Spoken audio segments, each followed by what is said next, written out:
Moscou, le 19 janvier dernier. 2 coups de feu retentissent dans cette rue en plein centre-ville.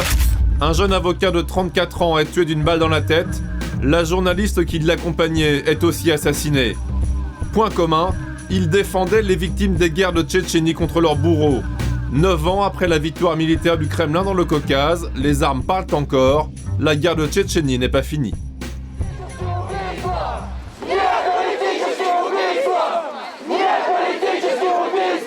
Ce double meurtre bouleverse le pays. Fait exceptionnelle, 400 manifestants défilent à Moscou en accusant le Kremlin de couvrir les tueurs.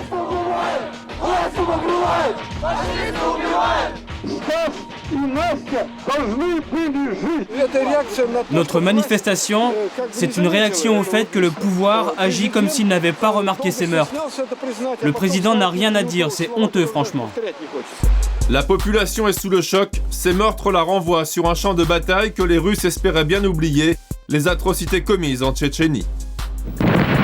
Огонь, залп, с Рождеством. Ce fier officier de l'armée russe, c'est le colonel Boudanov. Pendant l'offensive de l'hiver 1999, il commande un régiment de chars. En mars 2000, il est convaincu du meurtre d'Elsa, une jeune Tchétchène. L'armée russe, régulièrement accusée de crimes de guerre, décide de faire un exemple. Le procès Boudanov devient l'occasion de laver l'honneur de la Russie. Хотя то, во что меня превратили год назад, обратите внимание, без доказательств. L'affaire réveille les démons nationalistes. Le colonel Boudanov sera finalement condamné à 10 ans de prison. Il est libéré par anticipation le vendredi 15 janvier dernier. 3 jours plus tard, l'avocat de la famille tchétchène à l'origine du procès et la journaliste sont tués. Une coïncidence qui fait frémir ses anciennes victimes. Direction la Norvège, à 500 km d'Oslo, Fleureau. C'est loin de la Russie, dans ce village paisible de 5000 habitants, que la famille d'Elsa s'est réfugiée, fuyant les menaces de mort. Ils sont 12 à vivre ici, mais le père méfiant n'accepte qu'un rendez-vous seul dans un hôtel.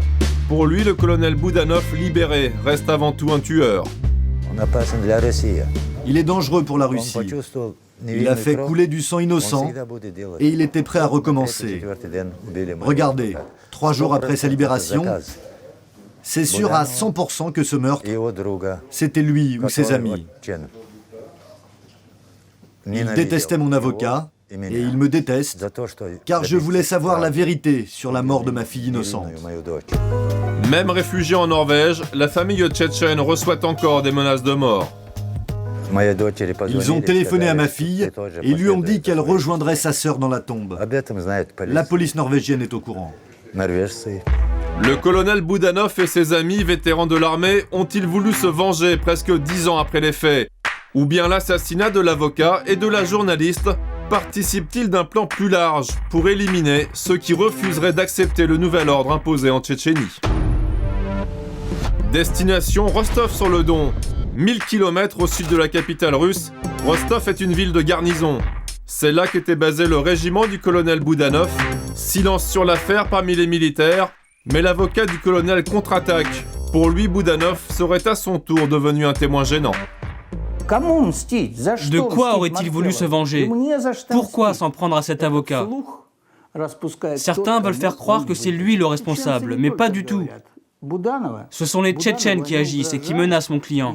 Le colonel Boudanov était plus en sécurité en prison que dehors en liberté. Lui, il a tout intérêt à rester dans l'ombre. Depuis la fin des opérations militaires russes en Tchétchénie, une sorte de guerre de l'ombre a pris le relais à coups d'assassinats ciblés et de règlements de comptes obscurs. Retour à Moscou, Maxime Lipski est rédacteur en chef à Novaya Gazeta, le journal emblématique des démocrates russes. En 8 ans, le journal a perdu 5 collaborateurs, tous assassinés. Là, c'est Igor Domnikov, un éditorialiste. Yuri Chetokchekin, un rédacteur en chef adjoint. Là, c'est Anna Politkovskaya, que malheureusement tout le monde connaît depuis les événements. Et vous voyez, il a fallu tout récemment bouger les photos pour en rajouter de nouvelles. C'est une catastrophe permanente. Point commun des morts, avoir tous dénoncé la violence et la corruption engendrée par 10 ans de guerre dans le Caucase, surtout depuis l'arrivée au pouvoir du nouveau maître de la Tchétchénie.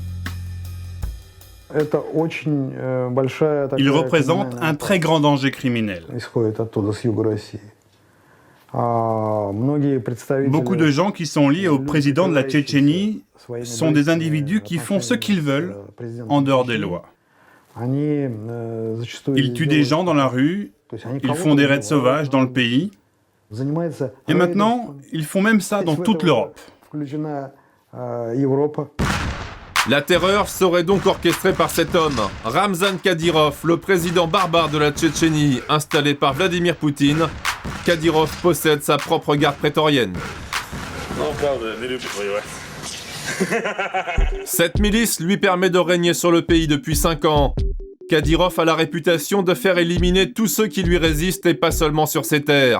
Ces derniers mois, les assassinats d'opposants tchétchènes se multiplient à Moscou, mais aussi en Turquie, en Azerbaïdjan, au Qatar et même en janvier dernier au cœur de l'Europe, en Autriche.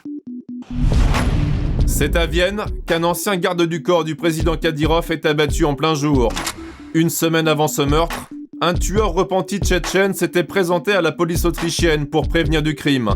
Ce journaliste s'est procuré sa déposition. Elle révèle l'existence d'une liste noire d'opposants à abattre, signée Kadyrov. Ce témoin a dit qu'il avait vu dans la résidence de Kadyrov, en Tchétchénie, une liste d'environ 5000 noms. C'étaient des personnes qui s'étaient opposées à Kadyrov et qui étaient devenues gênantes. Sur ces 5000 noms, il y avait 300 personnes qui devaient mourir, et parmi elles, 50 se trouveraient aujourd'hui en Autriche. La justice autrichienne a officiellement ouvert une enquête sur le président Kadyrov, une affaire extrêmement sensible depuis que la liste noire des ennemis à abattre a été publiée sur Internet. Cette liste a naturellement été prise en compte pour l'ouverture de l'enquête sur le président Kadyrov, en plus de la plainte déposée pour le meurtre perpétré ici. Mais maintenant, nous devons éclaircir le vrai motif de l'assassinat, s'il est de nature criminelle ou s'il y a une intention politique, et alors nous verrons de quelle manière nous poursuivrons l'enquête. Le président Kadyrov sera-t-il un jour jugé ? Improbable, tant il apparaît comme un serviteur zélé du Kremlin et que Poutine assure sa protection. Quant au meurtre politique lié à la Tchétchénie, il représente la marque d'un système basé sur l'impunité. Aucun des commanditaires n'a jamais été condamné en Russie.